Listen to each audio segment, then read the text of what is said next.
El deporte no es solo un juego, es una plataforma para el cambio social. Bienvenidos al segundo episodio, Activismo y Resistencia en el Deporte. Yo soy Diego. Yo soy Santi. Y yo Andrés. Hoy abordaremos un tema que sacude los cimientos del deporte profesional, el activismo deportivo.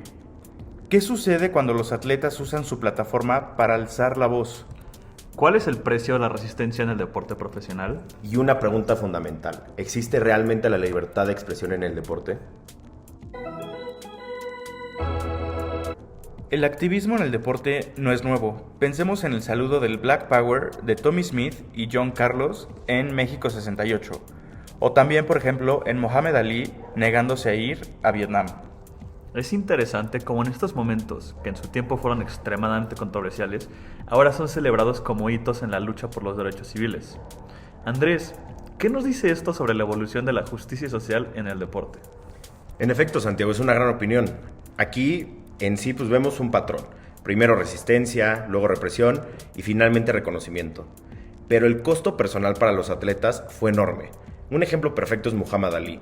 Él básicamente se le despojó de su título mundial y perdió alrededor de 3 años de su vida, básicamente considerados como sus mejores momentos deportivos. Por otro caso vemos a Smith y a Carlos, que básicamente se les expulsó de los juegos. Y esto nos lleva al caso más reciente y quizás uno de los más impactantes, Colin Kaepernick. Diego, ¿nos puedes por favor contextualizar este caso? Colin Kaepernick era quarterback de los San Francisco 49ers y decidió arrodillarse durante el himno nacional en el 2016 para protestar contra la brutalidad policial y el racismo sistémico también. Una acción aparentemente simple desató una tormenta política. Lo fascinante de este caso es cómo ilustra la intersección entre poder, libertad de expresión y justicia distributiva.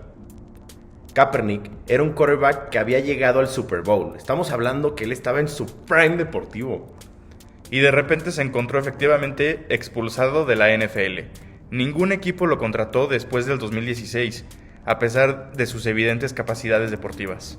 Aquí vemos claramente la biopolítica en acción, el control sobre el cuerpo del atleta, sobre sus gestos, sobre su capacidad de expresión y sobre todo, sobre su vida. Este caso en específico, el de Kaepernick, nos obliga a preguntarnos, ¿qué significa realmente la libertad en el contexto del deporte profesional? Exactamente, los atletas son empleados de las ligas y de los equipos, pero también son figuras públicas como plataformas enormes. ¿Dónde trazamos la línea entre los derechos individuales y las obligaciones contractuales? Y no olvidemos el contexto del movimiento Black Lives Matter. La protesta de Kaepernick no surgió de la nada, respondía a una verdadera realidad social urgente. El impacto del caso de Kaepernick trasciende el deporte. Estamos hablando de uno de los casos más importantes. ¿Por qué? Básicamente inspiró a atletas en todo el mundo a usar estas plataformas para el cambio social. La NFL eventualmente tuvo que reconocer los problemas que Kaepernick señalaba, aunque, irónicamente, lo hizo años después de haberlo excluido. Aquí mi opinión es que no era el problema que se hubiera arrodillado o que estuviera a favor del movimiento del BLM, sino más bien que lo hizo en el momento del himno, cuando se supone, y como todos sabemos los estadounidenses son muy nacionalistas, tienes que estar parado y saludando a la bandera, uno de sus símbolos más importantes. Este caso nos muestra el poder transformador del activismo deportivo, pero también su costo personal. La justicia social tiene un precio y frecuentemente son los pioneros quienes pagan las cuentas más altas.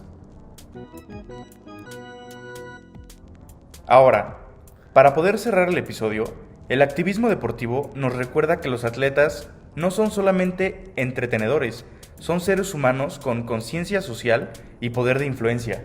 Las luchas de hoy se convierten en los cambios de mañana, aunque el precio individual sea muy alto. En nuestro próximo episodio examinaremos el lado oscuro del deporte profesional, enfocándonos en la salud mental y el caso, el de Aaron Hernández. Los esperamos en el siguiente episodio de Más allá del juego. Gracias por escucharnos.